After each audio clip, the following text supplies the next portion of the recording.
கூடியிருக்கும் என் குடும்பத்தை சேர்ந்தவர்களே, வந்திருக்கும் பத்திரிகையாளர் அன்பர்களுக்கும், என்னை வாழ வைத்துக் கொண்டிருக்கும் யூடியூபர்ஸ்க்கும்,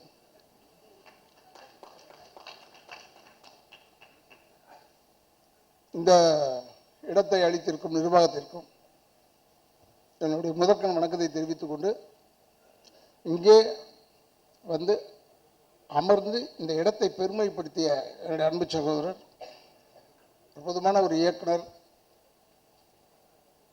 எனக்கு வாய்ப்பு கிடைச்சு கூட அவரோட நான் செய்ய முடியாமல் போயிடுச்சு. அது ஒரு வருத்தம் இருக்கு. அப்பேற்பட்ட என்னுடைய அன்பானன் திரு பாக்கியராஜ் சார் அவர்களுக்கும்,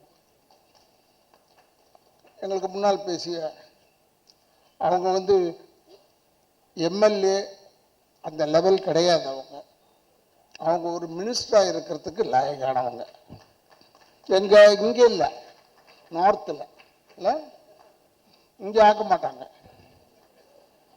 இங்கே கொஞ்சம் கஷ்டப்படுவாங்க. ஏன்னா உண்மையை பேசுகிறவங்க இருக்கக்கூடாது.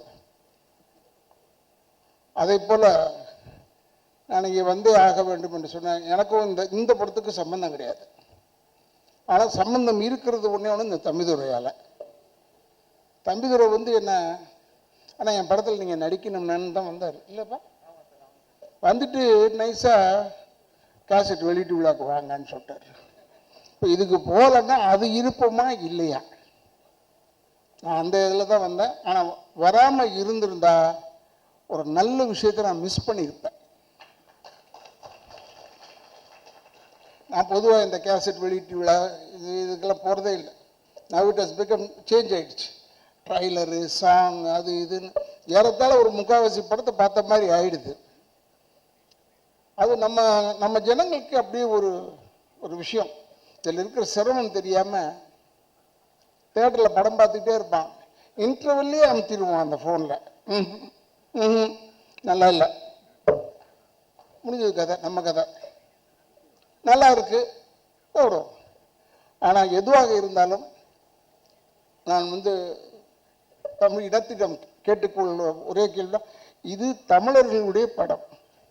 தமிழை நீ தான் பார்க்கணும். இது தெலுங்காரங்க பார்த்தோ இல்லை ஹிந்திக்காரங்க பார்த்தோ இல்லை மலையாளிஸ் பார்த்தோ இது ஓட போகிறதில்லை. அதனால் நீ பார்க்க வேண்டும். நீங்கள்லாம் வந்து எங்களை பார்க்கும் போது காரில் நான் அதுக்கு தான் சில பேர்கிட்ட சொல்லுவேன். நானும் சகோதரர் விஜயகாந்த்லேருந்து நாங்களாம் ஒன்றா இருந்தோம். எஸ் சந்திரன், பாண்டியன், தியாகு, சந்திரசேகர். காரில் போடுற நடிகர் போடுற திரும்பியே பார்க்காத. அதை வந்து ராதாரவிடா அப்படி நிறுத்தி வணக்கம் சொல்லிட்டு வா. ஏன்னா நம்ம அடையாளம் தெரியுதான்னு பார்க்கணும். இது ஒரு டெம்பரவரி லைன் தான், இல்லைன்னு சொல்லலை. பட் இது பெர்மனெண்ட்டாக இருக்கும். இப்போ கூட எங்கள் அப்பா எம்ஆர் அதை பற்றி பேசிக்கிட்டே இருக்காங்க. ஏதோ நல்லதோ கெட்டதோ ஏதோ ஒன்று சொல்லிக்கிட்டே இருக்காங்க. எது செஞ்சாலும் நம்ம வந்து நமக்கு மரியாதை கொடுத்தால் மரியாதை கொடுங்கள். நம்ம சினிமாக்காரெல்லாம் சீப்பு கிடையாது. ரொம்ப கஷ்டமான விஷயம். தம்பிதுரை வந்து அவரை பற்றி பேசுகிறாங்க, எல்லா வேலையும் எடுத்துக்கிட்டு செய்கிறாரும் போது எனக்கு ஆச்சரியமாக இருக்குது. சின்ன பையன், இந்த வயசில் கூட நான் 71 வயசு ஆகுது எனக்கு. 51வது வருஷம் இது எனக்கு சினிமாவில்.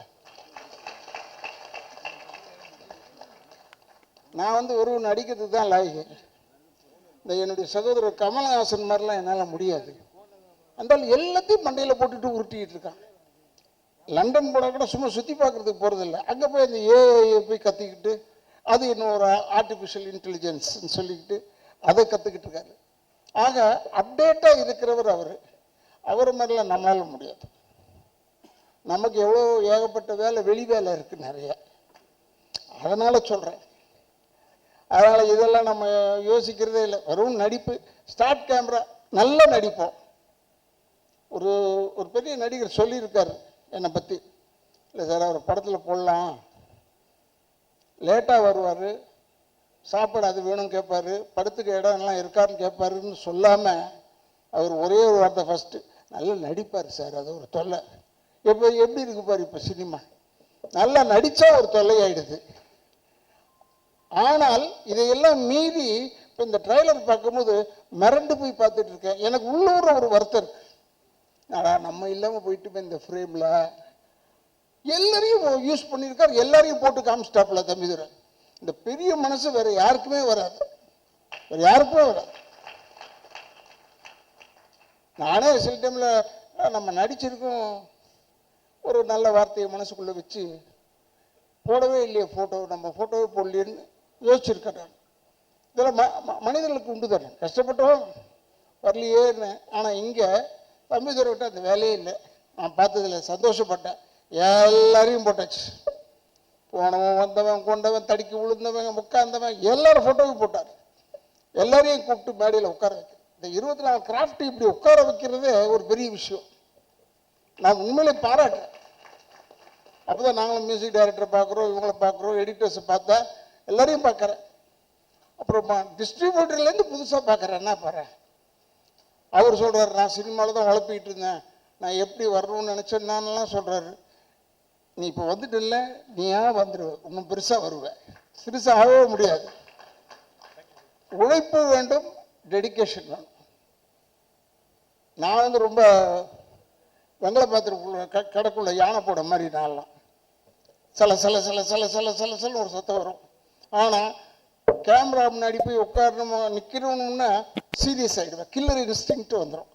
எதிராளியை விடக்கூடாது, நம்ம பேர் வாங்கணும் அப்படின்னு தான் செய்வேன். நான் செஞ்சால் தான் ஏதோ ஓரளவுக்கு அது செய்யலாம். ஏன்னா சிவாஜி பாக்கிட்டேருந்து திருடுறது, புரட்சி தலைவர்கிட்டேருந்து திருடுறது, எங்கள் அப்பாட்டேருந்து திருடுறது, ஜெமினி சார்கிட்டேருந்து திருடுறதெல்லாம் இருக்குது. அதெல்லாம் இல்லாமல் இல்லை, அவங்க அளவில் இருக்காது. ஏன்னா அவங்கெல்லாம் வந்து காவேரி நதி மாதிரி இல்லை கங்கை நதி மாதிரி.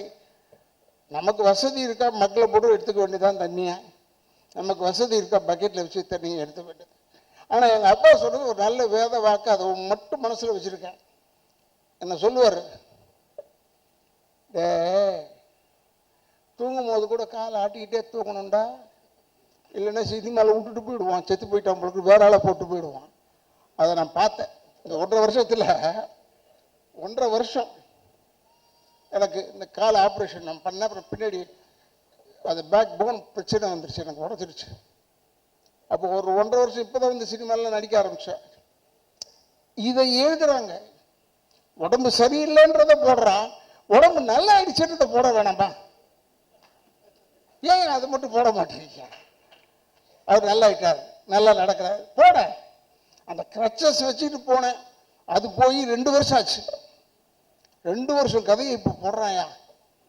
இது இன்னும் என்ன இப்போ போய் ரொம்ப பேர் துக்கம் விசாரிக்கிறாங்க. ஆனால் இப்போ நல்லா இருக்கீங்களா, ஏன் நல்லா இருக்கணும் என்னையா, இல்லை கிரச்சஸ் வச்சுட்டு, அது என்ன 2 வருஷம் ஆச்சு. இப்போ கிரச்சஸே வளர்ந்துருச்சு, அந்த அளவுக்கு ஆயிடுச்சு, 2 வருஷம் ஆயிடுச்சு. நான் ஏன் அவங்கள சொல்கிறேன்னா, அதை நிறைய நாளாக வந்து சாகிற வரைக்கும் நடிக்கணும், எனக்கு அதான் ஒரே ஆசை.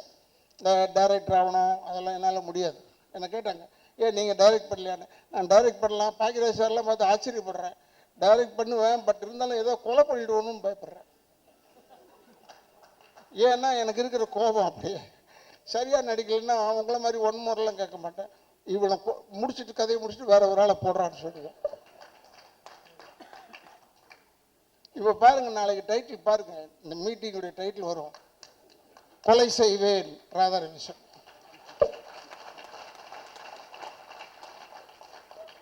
அதுக்கு தானே சொல்றது நானும்.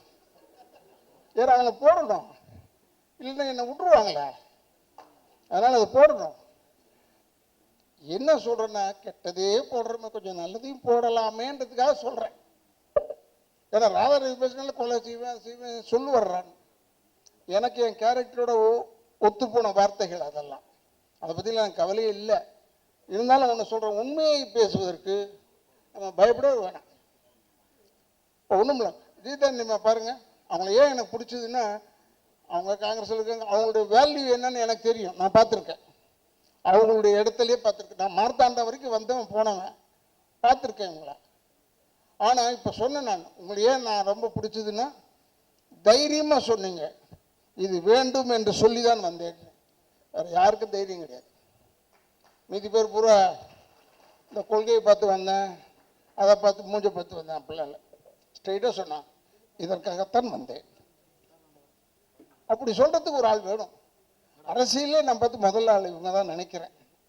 அப்போதான் சொன்னேன், உண்மையை பேசுவதற்கு எங்கேயுமே பயம் வேணாம், பொய்யை பேசுவதற்கு தான் பயம் வேணும். இந்த ஞாபக சக்தி இருக்க, அது யாருக்கு அதிகமாக இருக்கும்னா, பொய்யை சொல்கிறவங்களுக்கு தான் ஞாபகம் இருக்கணும். என்னமோ சொன்னமே அந்த வேலையே கிடையாது. பொய் சொல்கிறவனுக்கு அவனுக்கு தான் ஞாபக சக்தி வேணும். எனக்கு உண்மை பேசுறதுனால நமக்கெல்லாம் ஞாபக சக்தி தேவையில்லை. ஏன்னா எப்படி இருந்தாலும் உண்மைகள் நிலைத்து நிற்கும். அதுக்காக சொல்கிறேன்.